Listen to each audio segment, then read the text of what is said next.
Mohon izin, pada hari Selasa tanggal 12 Juli 2022, saya dihubungi oleh Cuk Putranto untuk merapat ke Komplek Polri Duren 3, menemani yang bersangkutan di sana. Setelah bertemu dengan Cuk Putranto, yang mana menurut hemat saya saat itu kondisi Cuk Putranto terlihat panik, takut, dan tidak seperti biasanya. Saya tahu itu karena saya teman satu lettingnya, kami kenal mulai dari pendidikan di Akpol dulu. Karena saya tidak tega melihat kondisi teman satu angkatan saya seperti itu, saya tidak berpikir panjang saat diminta untuk melihat dan mengcopy CCTV dari DVR yang saat itu saya belum tahu berasal dari mana. Setelah saya mengcopy rekaman CCTV tersebut, selanjutnya saya bersama AKBP Arif Rahman, Kompol Cuk Putranto, dan AKBP Ridwan Sopolanit menonton rekaman tersebut. Saat menonton, Cuk dan AKBP Arif Rahman kaget dan panik. Saya pun masih tidak mengetahui apa yang membuat mereka kaget saat menonton rekaman tersebut. Pada tanggal 13 Juli 2022, saya sudah mengembalikan DVR CCTV tersebut kepada penyidik melalui AKP Irfan Widianto.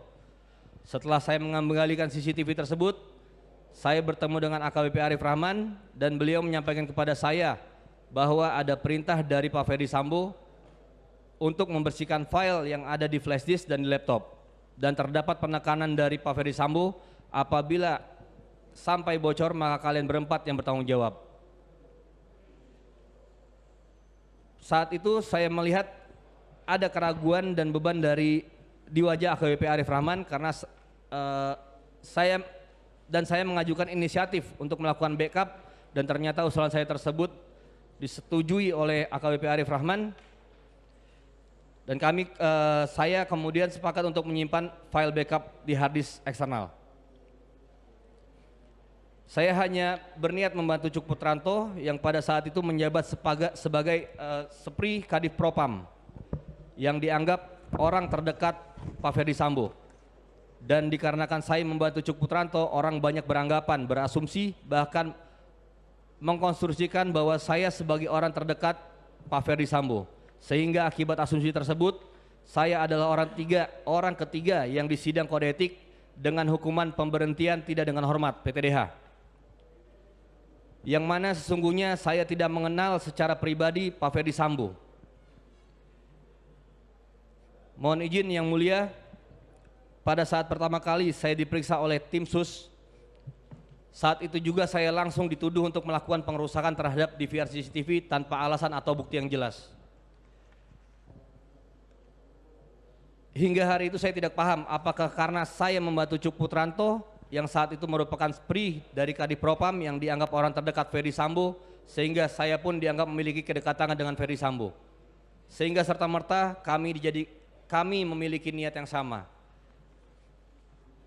Dan demikian maka pantas bagi saya untuk dituduh untuk melakukan hal tersebut. Semua tuduhan yang dibebankan kepada saya hanya berdasarkan asumsi. Tidak ada satu dasar yang logis. Jika mau melihat fakta, maka hubungan saya dengan Ferdi Sambo yaitu hubungan kedinasan antara atasan dan bawahan, tidak memiliki kedekatan secara pribadi.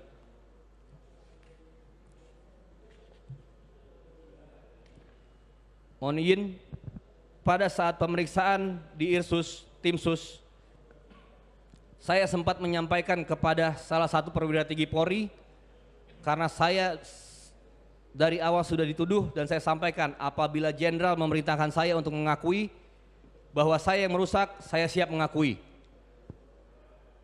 Saya siap mengakui apa yang tidak saya lakukan bila diperintahkan, karena bagi saya lebih baik saya menjalankan perintah daripada saya dituduh melakukan yang tidak pernah saya lakukan.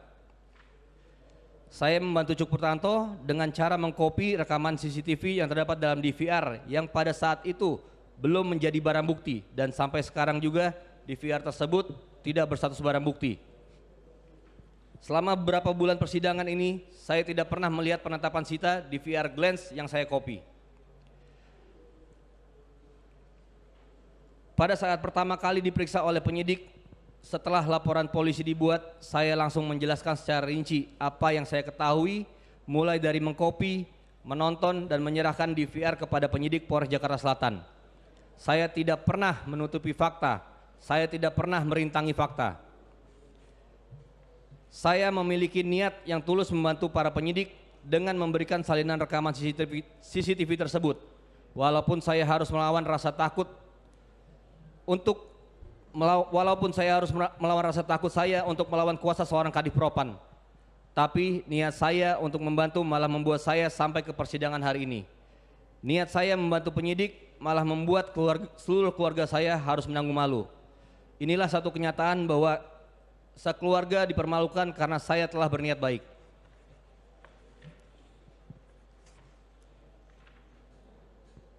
Mohon izin yang mulia, apabila saat itu saya tidak membantu penyidik, mengarahkan penyidik untuk membawa harddisk eksternal saya, maka kopian rekaman CCTV tersebut tidak akan pernah sampai ke persidangan hari ini.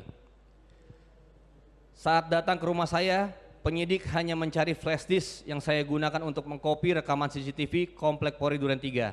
Tidak ada satupun penyidik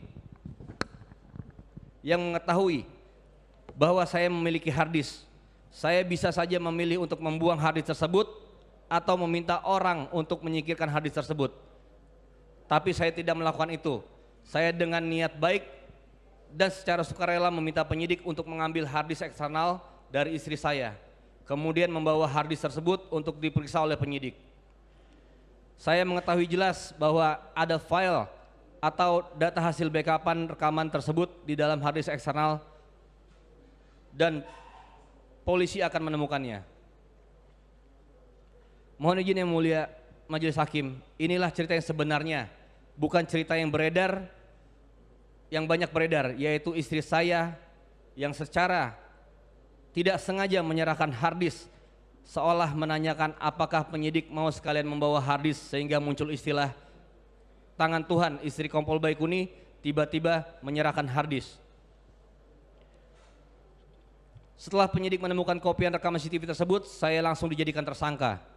Niat saya untuk membantu malah membuat saya menjadi tersangka dan menjadi terdakwa pada persidangan hari ini.